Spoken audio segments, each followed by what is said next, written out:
Apocalipse capítulo 21, mesmo do início, e o versículo é o 5. Apocalipse capítulo 21, versículo 25. 21, 5. Tema da pregação, aquele que tudo faz. Não é uma mensagem escatológica, tá, irmãos? Somente a referência. Então ela está mais para um tipo de pregação temática, não textual. Amém? Diz assim a palavra do Senhor: aquele que está sentado no trono afirmou: eis que faço nova todas as coisas. Esta é a palavra-chave. E acrescentou: escreve isto, pois estas palavras são verdadeiras e absolutamente dignas de confiança. Amém? Podem sentar, amados. Uma das grandes belezas da Bíblia é que quando você abre no primeiro livro da Bíblia, no capítulo 1 logo mesmo, capítulo 2, 3, Deus está criando todas as coisas. Quando você chega no último capítulo da Bíblia também, praticamente no último capítulo da Bíblia, nesta passagem aqui, 21, 5 de Apocalipse, Deus está criando. E se a gente para tentar questionar, porque Deus sempre faz, alguém poderia trazer aquela resposta de sempre, porque Ele é Deus. Inclusive canta-se isto: se Ele faz é Deus, se não faz Ele é Deus. Mas Deus, porque Deus sempre faz? Necessariamente não é porque Ele é Deus, é porque Ele ama. E pelo amor de Deus, toda a proposta do que Ele fez é viável. A própria criação do homem foi o ato do seu amor. Agora, por que a criação do homem é ato do amor de Deus? Porque depois de criar céus e terra pelo poder da sua palavra, Ele traz em si a compreensão de criar o homem, formar o homem do pó da terra, alguém que fosse semelhante a Ele. Façamos o homem a nossa imagem segundo a nossa semelhança e domine Ele. Quando Deus traz este conceito, esta proposta de fazer o homem, necessariamente Ele já estava fazendo o homem na dimensão do seu amor, para mostrar para este ente amado, para este que estava sendo formado do pó da terra, que Ele havia criado tudo de uma forma magistral, bela, esplêndida.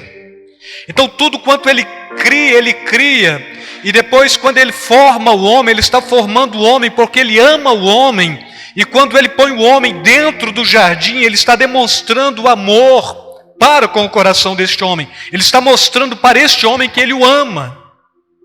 Deus nos ama. E quando Ele está mostrando ao homem do seu amor, quando Ele põe o homem dentro do paraíso, praticamente, Ele está pondo o homem ali para que o homem pudesse desfrutar de tudo aquilo que Ele fez. Desfrutar de tudo aquilo que Ele propôs. Desfrutar de tudo aquilo que Ele criou.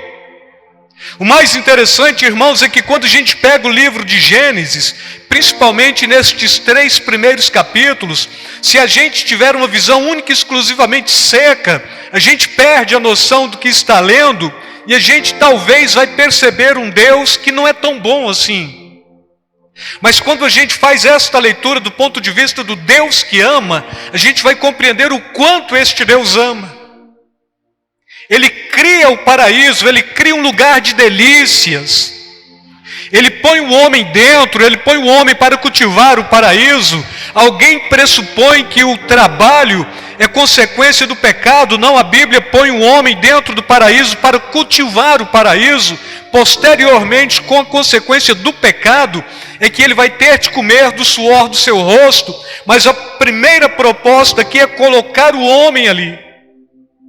O mais interessante é que quando o homem chega dentro do paraíso, ele é anfitrião, ele é hóspede, mas que se torna anfitrião e hóspede também. Porque a Bíblia diz que todos os dias, na virada do dia, Deus passava. Na virada do dia, Deus entrava no paraíso. Na virada do dia, próprio homem hospedava ou era hospitaleiro de Deus para estar com Deus, para conversar com Deus, para ter intimidade com Deus, para trazer esta compreensão de que de fato o vínculo de Deus para com o homem era perfeito, do homem para com Deus era perfeito. O homem não compreende bem isto, a Bíblia joga um pouco mais adiante com a possibilidade do homem que peca na busca da igualdade com Deus. Não é nem porque ele foi seduzido do ponto de vista da árvore que era boa, mas seduzido do ponto de vista que ele poderia se tornar igual a Deus, conhecendo o bem e o mal, e isto calha no coração do homem. E quando Deus expulsa o homem do paraíso, alguns de nós também pensamos que ali Deus estava punindo o homem, mas Deus estava amando o homem. Porque se o homem fica no paraíso, tem um conceitozinho de um filósofo aí do século 18 para 19, Nietzsche. Ele cria o conceito do eterno retorno, a teoria do eterno retorno. E se o homem está dentro do paraíso, na sua consciência de pecador, ele continuaria pecando e pecando e pecando, e cada vez mais se distanciando de Deus.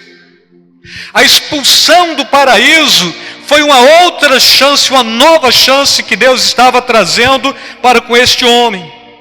Trazendo para que ele pudesse agora poder desfrutar daquilo que ele tinha para mostrar para o homem. Dentro do paraíso, cultivar, ser honrado, sem cansaço, sem estresse, sem fadiga, com alegria, com celebração contínua, pois cada ato feito em Deus ou para Deus era uma forma de celebração. Sabendo que na virada do dia o próprio Deus passaria ali, homem anfitrião de Deus, homem hospedando Deus, na consciência e na pessoa do próprio Adão. E o que a gente vai perceber nesta proposta é que se o homem fica e ele continua, a genealogia do mal haveria de continuar. A raça humana continuaria desenfreada. Estaríamos hoje aqui, talvez, sem a possibilidade de salvação, sem a possibilidade de uma outra chance. E a gente compreende que este Deus, Ele fez no passado, Ele faz no presente, Ele fará no futuro. Ele amou no passado, Ele ama no presente, e Ele continuará amando o homem para frente, para o futuro. Deus, em Adão, Ele nos gerou. Deus, em Cristo Jesus, Ele nos regenerou. O Adão pecou, Deus continuou amando. Agora a consciência é que se o homem está dentro do paraíso, ele não tinha por que ser regenerado fora do paraíso. O amor de Deus era latente, o amor de Deus acompanhava este homem. Então este homem que havia quebrado o vínculo de comunhão com Deus. E assim acontece, irmãos, gerados em Adão, todos nós regenerados em Cristo Jesus. E quando ele faz isso, ele não está fazendo para o Adão, mas ele está fazendo por mim, está fazendo por ti, está fazendo por cada um de nós. Nos amou com toda a sua essência. Deus é amor, é a proposta última e única, e a mais central da Bíblia é justamente esta, quando João está trazendo o que Deus é. Deus é amor, a essência de Deus é amor. Os atributos de Deus está inserido o amor também. Então este Deus que nos amou, Ele permite que o homem de fato seja expulso. Ele mesmo tira o homem do paraíso para continuar amando, para continuar devotando e consagrando a Ele. Quando Adão foi expulso do paraíso, não foi punição.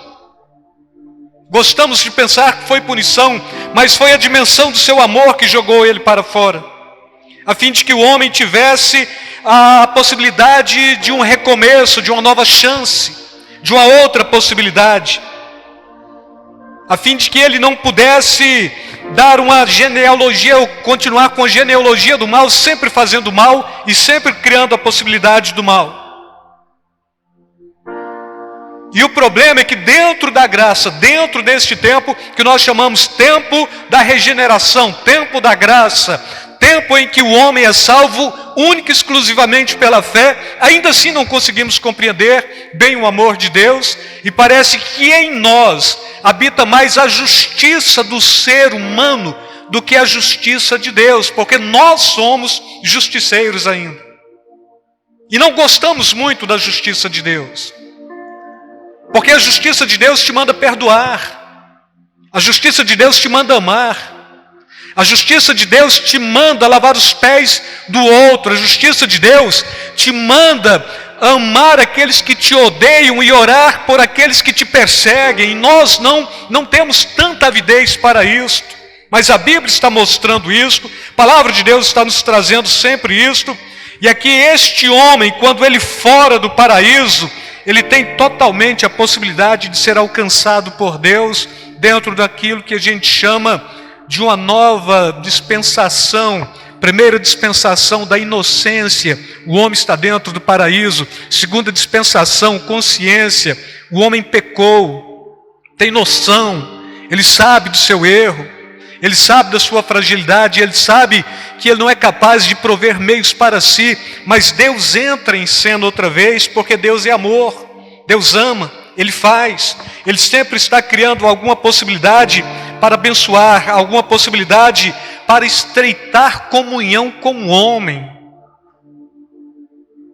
Estão entendendo isto? O Deus que quer estreitar comunhão com você.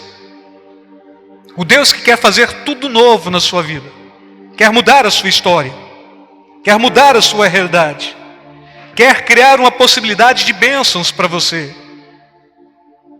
Aqui em Apocalipse 21:5, Ele está fazendo tudo novo.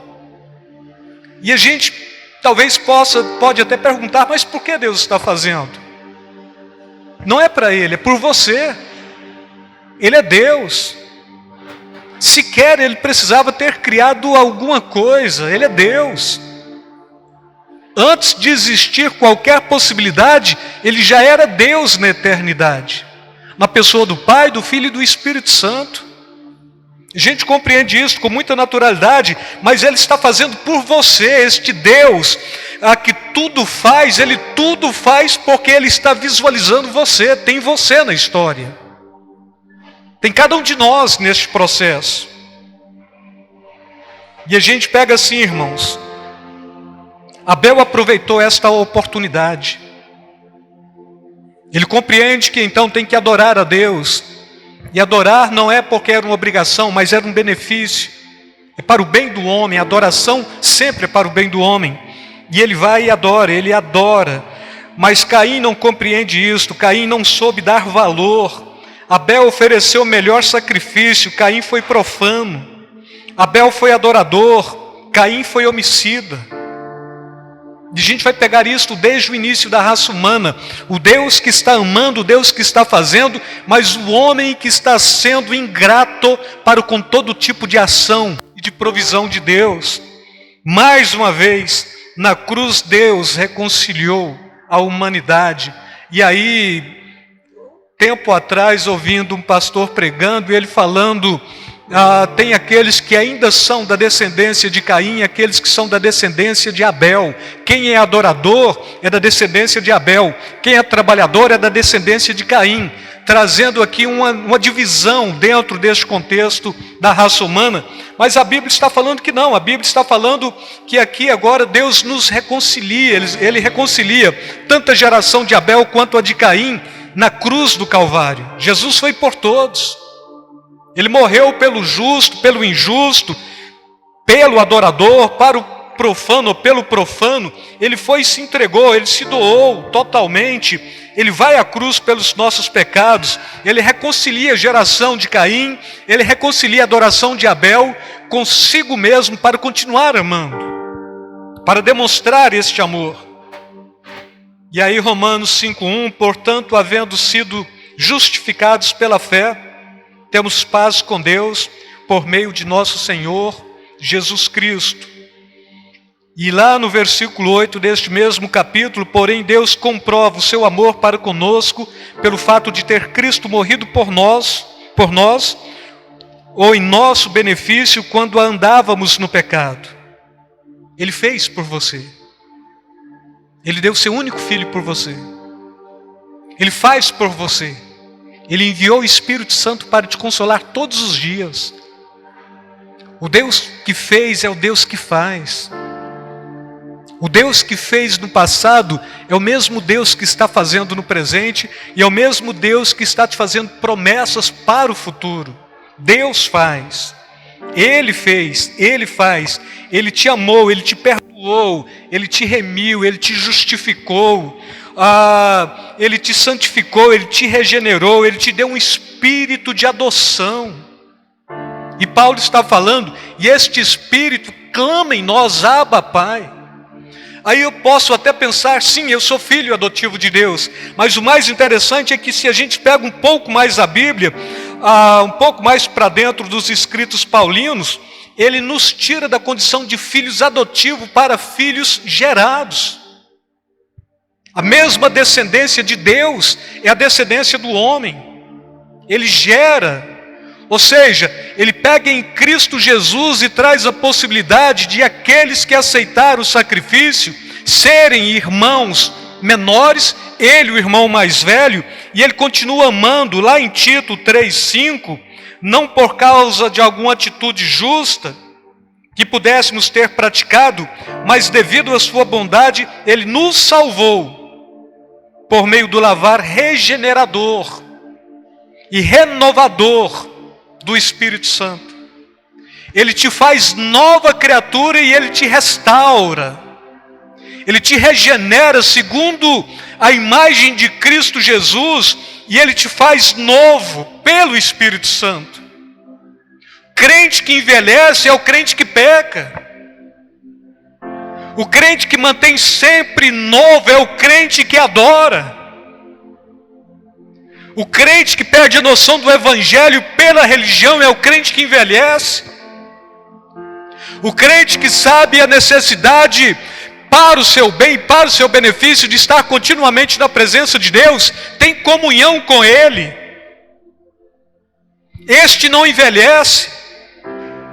É o que o profeta está falando, os que esperam no Senhor, renovam as suas forças.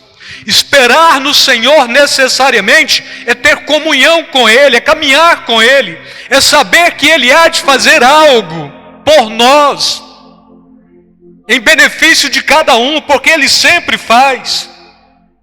O Filho de Deus tornou-se homem para que pudesse possibilitar que os homens tornassem filhos de Deus. C.S. Lewis, ou C.S. Lewis, como alguns leem. É uma frase que ele traz e que é verdadeira, irmãos.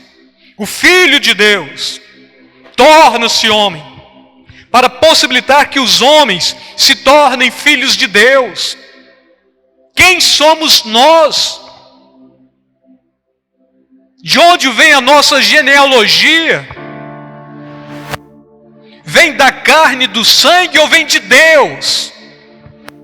Vem pelos seus pais, pelos seus avós, pela sua árvore genealógica ou vem pelo Espírito Santo?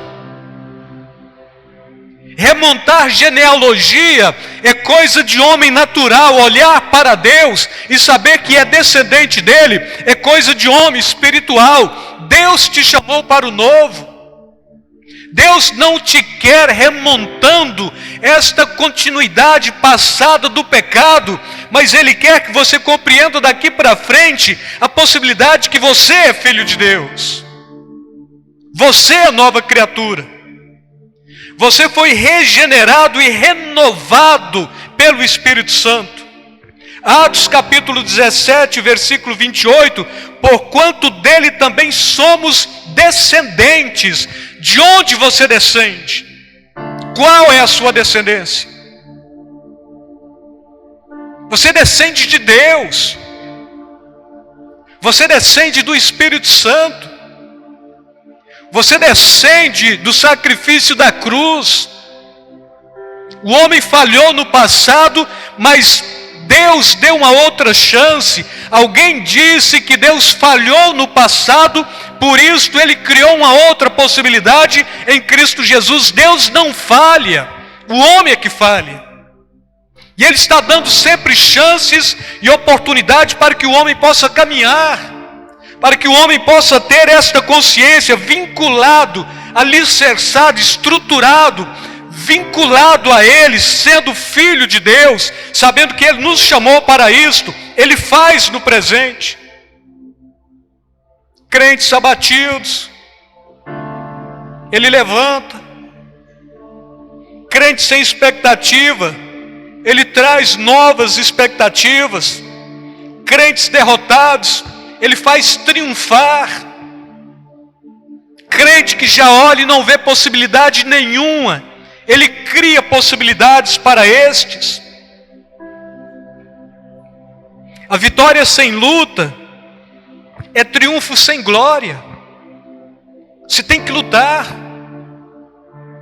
Jesus lutou, Ele venceu o deserto, Ele venceu a tentação de Satanás, Ele venceu a religião, Ele venceu a sua condição humana, Ele morreu por você, Ele triunfou por você. E Ele te chama para ir na mesma pisada, vitória com luta, na certeza de que vocês vão triunfar. Se você fala, olha, eu sou vitorioso, mas não tem luta, você blefou. Não tem glória no seu triunfo.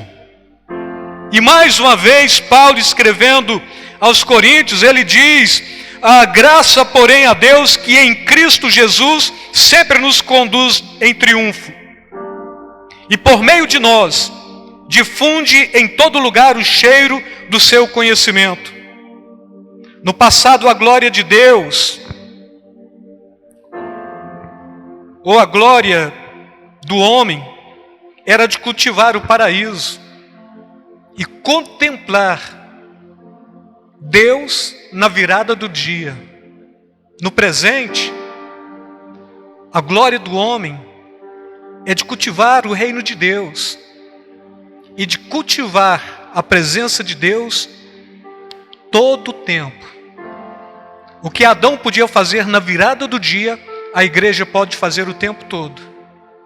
Conversar com Deus. Deixar Deus saber dos seus dilemas, das suas dificuldades, das suas aflições, das suas angústias, das suas perturbações, de tudo aquilo que de alguma forma te aflige. Ele ouve. Na virada do dia, o dia todo. Porque o paraíso, o Adão tinha que cultivar para perceber a glória de Deus no final do dia. A igreja é reino de Deus, a gente cultiva. E se é reino de Deus, Deus já está inserido neste processo. Porque o reino de Deus não habita onde Ele não está. E se de fato a igreja tem a função de manifestar o reino de Deus e de proclamar o reino de Deus, é porque Deus já habita na vida da igreja, não do prédio, de cada um de nós. Então o que o Adão tinha privilégio na virada do dia, o crente tem o privilégio do dia todo. O tempo todo você pode estar na presença de Deus. O tempo todo você pode conversar com Deus. O tempo todo você pode perceber Deus te dando diretrizes, te dando a esclarecimento. Quem é de oração gosta muito de Jeremias 33:3, não é? Clama-me e responder-te-ei. Anunciar-te-ei coisas grandes e ocultas que não sabes. É por isso que eu oro. Quando? No círculo de oração. Mas a Bíblia está falando o tempo todo. Orai sem cessar. Porque à medida que você está orando, Deus está presente. Bom, eu trago a presença de Deus? Também não. Movo a mão de Deus? Também não. Mas se tem uma coisa que Deus gosta e tem disposição de querer, é habitar no meio do louvor do seu povo. É poder ouvir o clamor do seu povo, a adoração do seu povo, o choro do seu povo, o lamento do seu povo, a celebração do seu povo, a exultação do seu povo.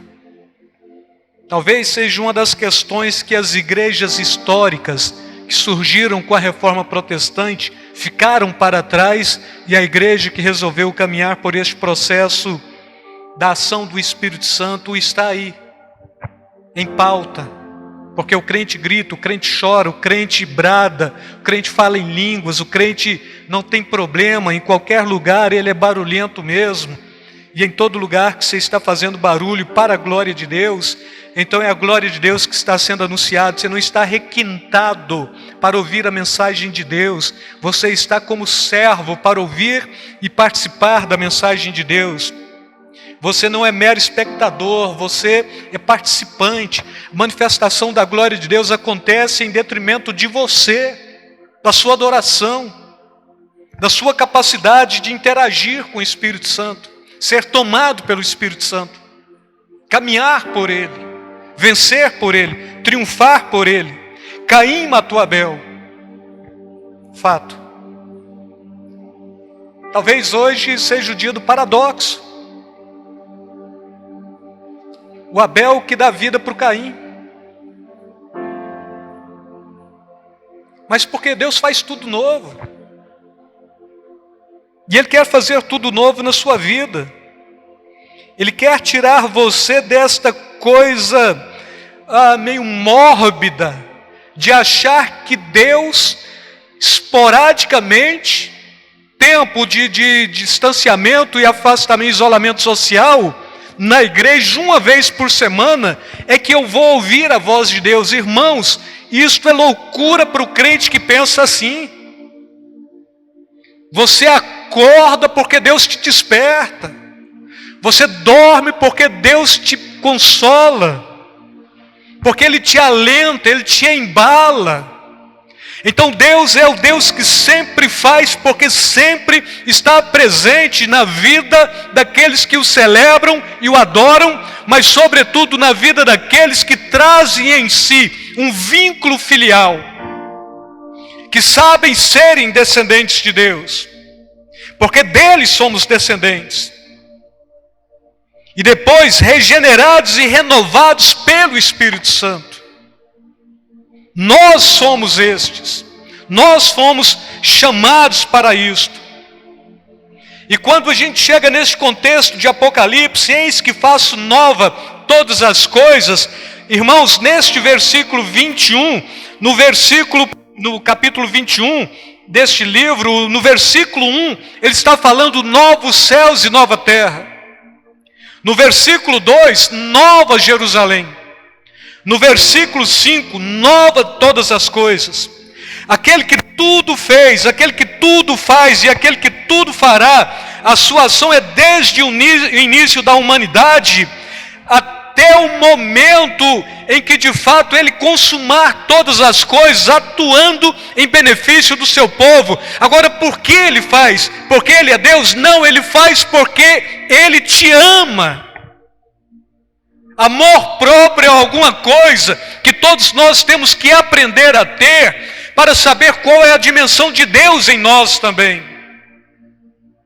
Amor ao próximo é alguma coisa que nós precisamos aprender a praticar também para compreender a dimensão do amor de Deus por cada um de nós.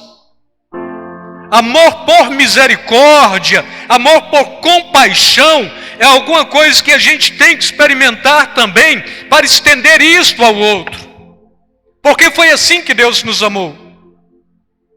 Jesus, Ele está te mandando amar o próximo como você se ama. Posteriormente, Ele está mandando você amar o próximo como Cristo amou a igreja. Paulo está mandando, e vai aumentando. Este leque do amor sempre vai ampliando. Velho Testamento. Quem eu amo? Aqueles que me amam. Contra quem eu faço guerra? Aqueles que guerreiam contra mim. Novo Testamento. Quem eu amo? Aqueles que me odeiam. Por quem eu oro? Aqueles que me perseguem. E Jesus está falando, olha, aprenda a amar. Ame o próximo como você ama a si mesmo. Amor próprio. Bom, então eu aprendi. Agora você aprende a amar de forma diferente. Como? Como Cristo amou a igreja. E como Cristo amou a igreja, irmãos, Ele se entregou por ela. E o amor sempre vai nesta dimensão. E Deus sempre está criando. Então Ele está criando aqui novos céus, nova terra. Ele está criando a nova Jerusalém. É uma promessa escatológica, mas está nos nossos corações. Todas as coisas novas, aquele que tudo fez, aquele que tudo fará, Ele está fazendo desde o início da humanidade, porque tem ser humano neste negócio, e onde tem ser humano tem amor de Deus. O grande problema é que onde tem ser humano tem problema, mas onde tem ser humano tem o amor de Deus também. Aquele que tudo fez, que tudo faz e que tudo fará, tem a sua ação desde o início da humanidade para e por você, ressaltando simplesmente, se Ele fez, faz e fará, é porque o novo é proposta de Deus. Fala assim comigo, se Ele fez, faz e fará, é porque o novo é proposta de Deus. Entendem isto? Pergunta bem simplesinha, básica. Tem irmão no nosso meio que ainda não aprendeu a perdoar o outro? Se falar levante a mão, é redundante, né? Ninguém vai levantar. Mas se Deus faz tudo novo, perdão não é nem alguma coisa para se liberar, mesmo porque se você é novo, você nem tem que perdoar, só tem que viver, relacionar. Porque Ele fez tudo novo. Seja novo, seja nova criatura. Se você é novo, então seja nova criatura. Nova criatura, tenha novos hábitos. Fala comigo, novos hábitos. Deixa de falar mal do próximo. Bons hábitos, novos hábitos. E já estou fechando também. Nova criatura, novos projetos. Fala assim, eu tenho que projetar coisas novas. Porque o nobre, fala comigo, o nobre projeta coisas nobres e por sua nobreza prospera. Está me chamando para projetar coisas novas. Perfeito. Nova criatura, novos relacionamentos. Nova criatura, fala comigo, novos relacionamentos. Com quem? Com novas pessoas. Mas onde estão estas novas pessoas? No mundo? No mundo, Geis? Não. À sua direita, olhe para a Patrícia. Ela é nova pessoa. Olhe para a esquerda. Quem está à sua esquerda? Eu estou meio cego. É o Tiago ou a Gorete? Tiago. Então, não tem ninguém à esquerda necessariamente. Mália. Então, ela é nova. Então, se você é nova criatura, você tem que relacionar com novas pessoas. Crente relaciona-se com crente. Bom, e eu não posso relacionar com o mundo lá fora? Pode sim. Deve. Levando luz, sendo sal, proclamando coisas novas. E aí, perdão é coisa de crente consciente. Perdão liberado, relacionamentos adequados. Amém? Fala assim, perdão liberado, relacionamentos adequados. A Bíblia está falando aqui em amor, amor, aqui em perdão, perdão.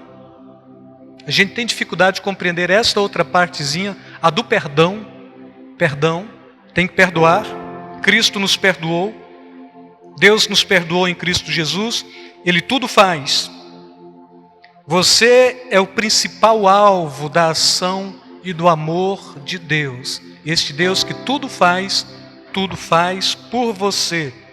Fechando esta mensagem, aquele que tudo faz, quer fazer novo. Mas antes de fazer céus e terra, Ele quer fazer você novo. Amém? Antes de Nova Jerusalém, Ele quer fazer nova a sua vida. Ele quer fazer tudo novo em sua vida, no seu coração, no seu casamento, nas suas finanças, nos seus sentimentos. E por aí vai. Onde Ele couber para fazer novo, ali Ele entra para fazer novo. Porque Ele é Deus.